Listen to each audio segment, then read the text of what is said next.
Breaking news last night, P. Diddy, the fruit himself, was raided by federal agents. He wasn't there. He grabbed all his shit and bounced onto an airplane. Oh man, you got some visitors, dog. Let's get up on out of here.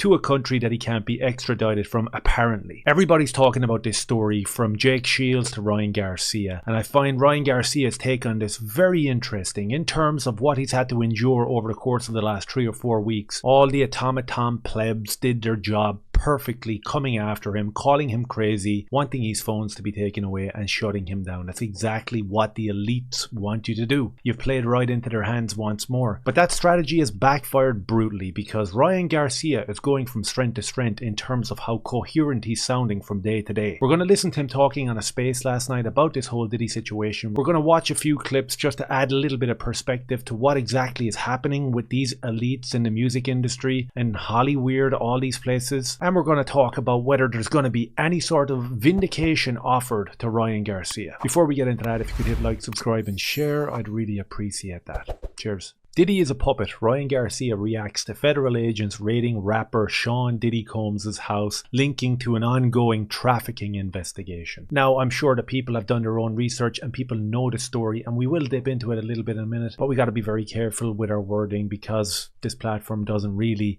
appreciate people coming out compounding truths and things like that. So here's the tweet that Ryan Garcia has put out last night. This is the one that sparked all these news articles saying that he's calling out P. Diddy, and in fact that there is vindication to be had here for Ryan Garcia. They raided to hide more. So what we need to do now is to pray for the law enforcement to grow some balls and leak out what's really out there. Diddy is a puppet. Diddy is a decoy to distract you from what's actually going on. Don't lose sight. And as you can see, someone posted in Candace Owens' tweet here, the feds are currently raiding Diddy's house. They already know what he's up to, but he is going to be the fall guy so they can protect people at the top of the ring. They are raiding his home to hide the evidence, not to find it. That's how it works. And we see that Ryan Garcia is echoing what Candace says here, and he's 100% spot on, as is she. I think that's exactly what's happening. If we just go back a few months to the depravity of Jeffrey's Island and the lists that came out and the flight logs and all that sort of stuff, the FBI actually raided that island as well. They raided the house over there. They took out ledgers, they took out folders with massive long lists of,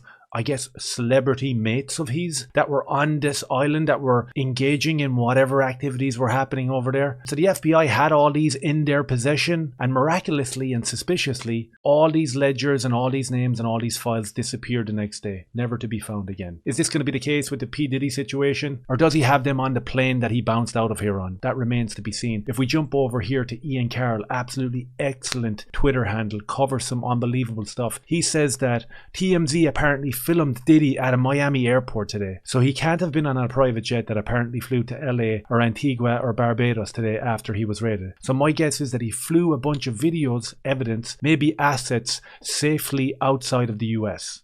Very interesting take over there from Ian Carroll, as I said.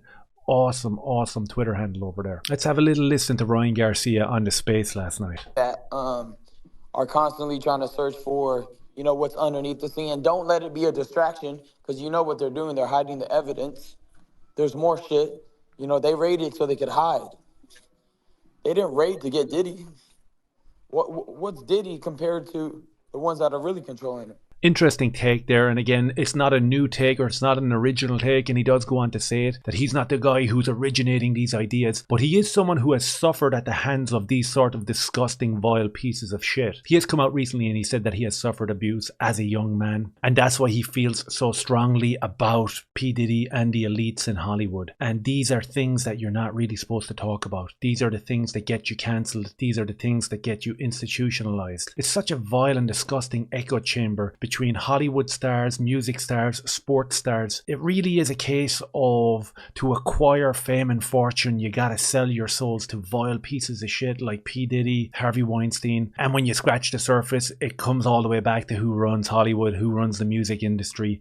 And again, we're not allowed to talk about it. But it does beg the question about Ryan Garcia and the state of mind that he has been in recently. Is he just another statistic? Is he another Leonardo DiCaprio? Katy Perry, one of these people who are offered fame and fortune. They're brought into this glitz and glamour world where they're offered everything that they could possibly want. But what do you have to sacrifice to get that? Do you have to sacrifice your soul? That's what it looks like with all these celebrities who have got that black deadness behind their eyes because what they have done to get where they are. You see videos of Leonardo DiCaprio hanging out with guys who just got out of prison for interacting with young people inappropriately. And he's allowed back on set and he's allowed to stroke the arm very menacingly and very disgustingly of Leonardo DiCaprio. We see the whole Nickelodeon documentary that's coming out. Again, just scratches the surface. I think that what actually happens there is far more pernicious than what was actually been shown in these documentaries. And the likes of Ryan Garcia, who is suffering from that post-traumatic stress of whatever happened to him as a young man. I think that we have a long list of celebrities that are dark and blackened inside because of the likes of P. Diddy, because of the likes of these studio CEOs. Nothing surprising though. These stories have been out in the ether for years. We have Justin Bieber, Usher, Cat Williams, 50 Cent. All these guys spoke about specifically P. Diddy and that he was a fruit. That he was a fruity guy that liked to engage in activities with young boys. So that wasn't any news to anybody. But hearing it in retrospect and hearing little tidbits from these guys, these re-emerging videos that have showed up on social media today, is quite disgusting. Moved to New York City. And I lived with Sean Puffy Combs for a year. That's the crazy thing. Now, that was L.A. Reid's idea, right? We're sending you over to something called Puffy Flavor Camp. There you go. To learn Flavor Camp. Yeah, Flavor that's Camp. what it was called. Puffy Flavored Camp. And you moved there when you're 14 years old.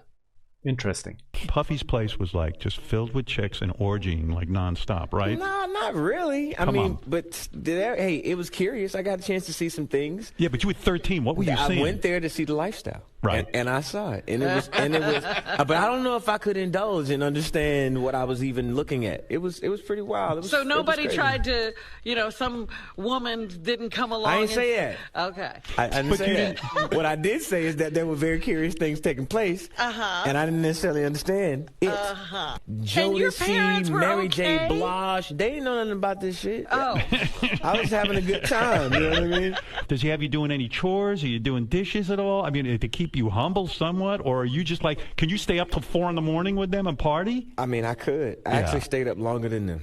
And do you have money? What's going on? I mean, I had like per diem. Yeah. I had like, What like a living. life. Yeah, it's pretty crazy. 14 years old. You're a dad now. Would you ever send your kid to Puffy Camp? Hell no. See? Puffy Flavored Camp. Usher was subjected to staying there, being allowed to do whatever you wanted, witnessing depravity. Not necessarily with females, which isn't surprising when you're talking about Puffy Combs here. But when asked, would you send your own 13-year-old child over to Puffy Fluffy Camp or whatever that fruit is? Absolutely not. Why would you send your kid there? You gotta question the parents in these times. How desperate are you for fame? How desperate are you for fortune? Do you give your kids away to these evil beings? I guess they do. Here's another one. You ever seen the movie 48 Hours? Right now, he's having 48 hours with Diddy, him and his boy.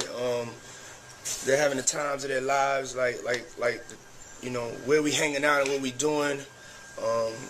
We can't really disclose, but it's definitely a 15-year-old's dream. I have been given custody of him.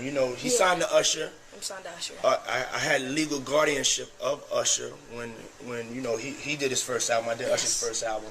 I don't have legal guardianship of him, but for the next 48 hours, he's with me. So and we gonna go buck full crazy. I'm going crazy.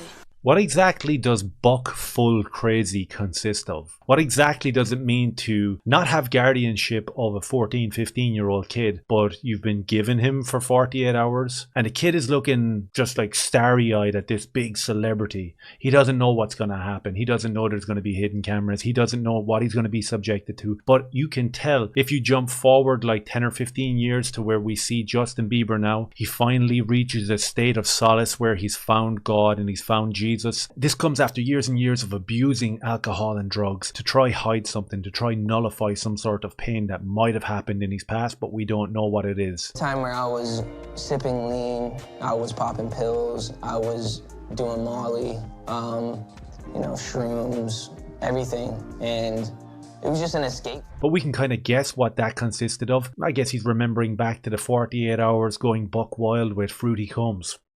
Absolutely disgusting, to be honest with you. A very simple Google search will allow you to see the Fruity Combs lawsuit that was put out into the public recently. And we'll see that there was alleged hundreds, if not thousands of hours of hidden camera footage of these nefarious parties that happened with young kids who might have just been signed to Puffy's label. You dig a little bit deeper and you can see it there in black and white in front of you that Sean Fruity Combs and the CEO of Universal Music Group were alleged to be providing young kids with laced alcohol drinks and firearms, underage girls, drugs. This seems to be all part of the journey to acquire fame and fortune, I guess, as a young music artist. Basically what we're looking at is Sean Fruity Combs, music group CEOs, all his buddies are grabbing these young kids, offering them the world, bringing them in, having these lurid, disgusting parties, capturing them on video, and for the rest of your career, if not life, you are beholden to these guys because of what can be revealed and the shame of what you did as a young kid, not understanding the world, is just too much for some people. They turn to alcohol, they turn to drugs, and some people even end their own lives. Is it worth it? Is all this fame and fortune worth it? Ryan Garcia has taken it to heart, all this disgusting behavior that seems to be surrounding everyone within this bubble, and he wants to expose it. He wants to speak out about it, and the pushback has been disgusting. We've seen it over the last couple of weeks. Everybody is coming after him. They want him silenced. I wonder why. But there's a very poignant part that he talks about here in this space last night. I just want to pin on it here for a second. But he was literally telling me constantly, dude, you're f***ing up your brand. You're doing this, you're doing that. I said, I'm f***ing up my brand for sticking up for children. So let me ask you that question one more time. I'm f***ing up my brand because I'm speaking up for children. Okay, I got you. Okay, so I know I'm not crazy because that you will never convince me I'm doing something wrong. You can't pay me enough. So you can think whatever you want to think about Ryan Garcia, but you have to listen to what he said there, and you have to watch what he's done over the last 3 or 4 weeks and give him his credit. To stand over your instincts like that and hold tough and hold strong and not back down from anyone. If people are telling him that his brand is going to be ruined and destroyed if he keeps talking about protecting children, well, then you don't want to be anywhere near a brand like that, right? So I'm rooting for Ryan Garcia. I think what he's doing is amazing. I think he needs to keep pushing forward. And that's it. Let me know your thoughts down below. As I said, hit like, subscribe, and share if any of this made sense. Cheers.